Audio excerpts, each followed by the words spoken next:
But you know what? If you've had a knee replacement, you know what I'm talking about. And I got to be honest with you, I was really proud of myself because it was very painful. It was one of the most painful things I've been through in my life, and I got through it. And I was really proud of myself. And I said, you know, you just got through something that's probably the worst pain of your life. 2 days later, I got a kidney stone. Turns out I was wrong. Oh, man, I would not wish this pain on the devil himself. 2:30 in the morning, I'm in an emergency room crying like a little girl, ripping holes in the sheets of the bed. Because if you've had one, you know what I'm talking about. It's like the most debilitating thing that you can go through. And I'm just like going, ah, ah. And this nurse goes, well, now you know what it's like to go through childbirth. And I said through my tears, well then, ma'am, y'all are stupid. If this is what childbirth's like, there'd be no kids. And then they gave me a little shot of something called Dilaudid. Why is this not in every candy section of every grocery store? My brother-in-law said, you went from crying like a little girl to all of a sudden going, so, what's your name? So I go to see my urologist, and he goes, yeah, you got a kidney stone. I said, so what happens? I just pass it? And he goes, well, normally that's what would happen. He said, but Bill, you have a very small urethra.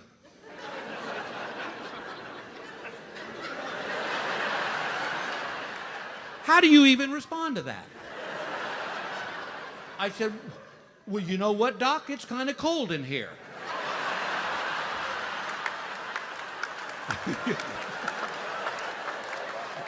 He's like, sir, that has nothing at all to do. There's 3 things in life a man never wants to hear. You kiss like a dog, you throw like a girl, and you have a very small urethra. So I said, so what's going to happen? He goes, well, we're going to do this little procedure where we're going to insert a tube up through your wiener.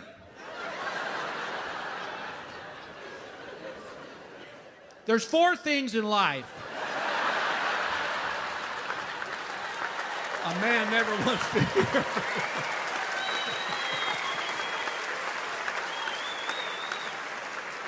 And inserting a tube in your wiener is numero uno. He said, what we'll do is we'll put that tube up there, then we'll take the laser and we'll stick it up there and we'll blast the stone. He said, you'll be sedated. And I said, yes, I will. As a matter of fact, I want to be so sedated that I see that light and I want to walk into it, all right? So they do the procedure, they bring me out of anesthesia, and I said, did you get the stone? And he goes, Bill, I have never had this happen in my medical career. And I'm like, oh, please don't tell me you lost your wedding ring up there.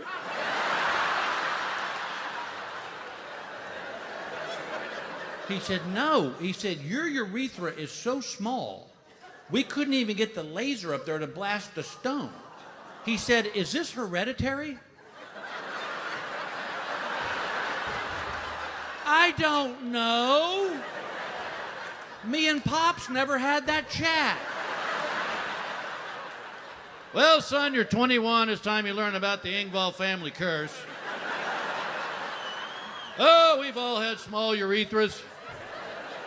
In fact, your great-granddaddy Max Engvall, he toured with Ripley's Believe It or Not. His was so small.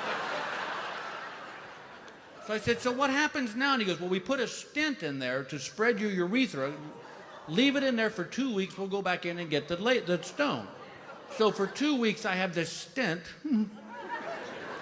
I go back in. They put me under. I come out, and they go, we got the stone. I said, thank God. And he said, you can pull the stent out in a couple days.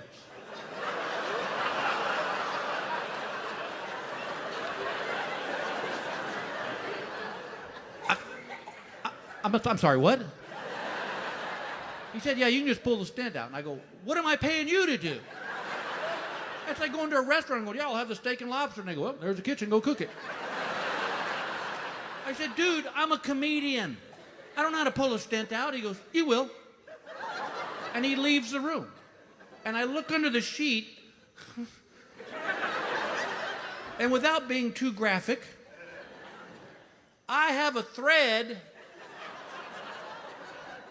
hanging out of my wiener.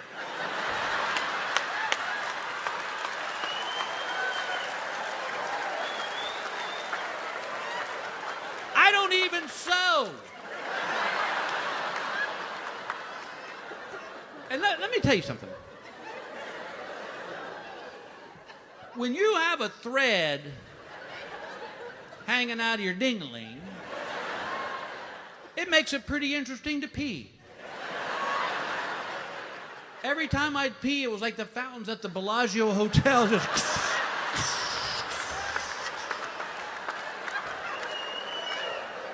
And Gail keeps going, Bill, you're getting pee all over I go, well, I got a thread hanging out of my ding-a-ling.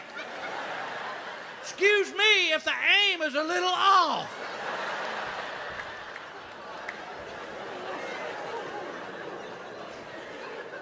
So, a couple days goes by, and the doctor calls, and he goes, I need you to pull the stent out today. I'm like, oh, God. I go, is this going to hurt? And he goes, no. He goes, just take a couple Percocet, you'll be fine. I'm like, wait a minute. If it doesn't hurt, why am I taking 2 Percocet? He said, well, I don't know what your pain threshold is. And I said, then we're going to have 4. So I eat my 4 Percocet, and I looked at Gail and I said, babe, you're going to have to help me with this. And she goes, what? No. I go, what do you mean, no? What happened to our vows? You know, for better or worse, sickness and health. She goes, what if I hurt you or damage it? I go, what else could be done to me at this point? And she goes, well, I'm going to have to shotgun a couple beers. I'm like, okay.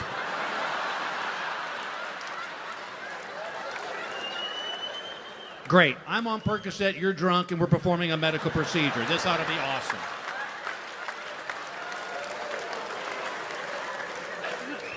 So she literally shotguns 2 beers in front of me and then goes, all right, let's do this. And I go, not with that look on your face, ma'am. You slap a smile on that face, sister. So we go upstairs and I lay down on the bed and she takes hold of the string and she goes, oh, wait, I got an idea. And I said, what? And she goes, why don't we tie the string to the doorknob? I go, no. I go, this isn't a loose tooth. She starts pulling the string. I go, stop. This is just too weird. And she goes, thank God, I need another beer. And like ran out of the room.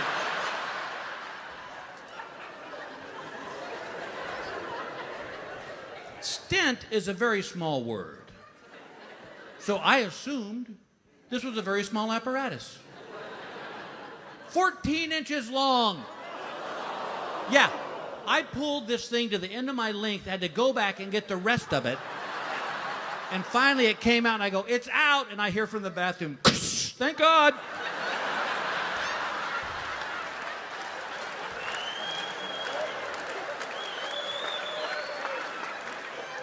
She said, do you want me to bring the trash can? I said, no.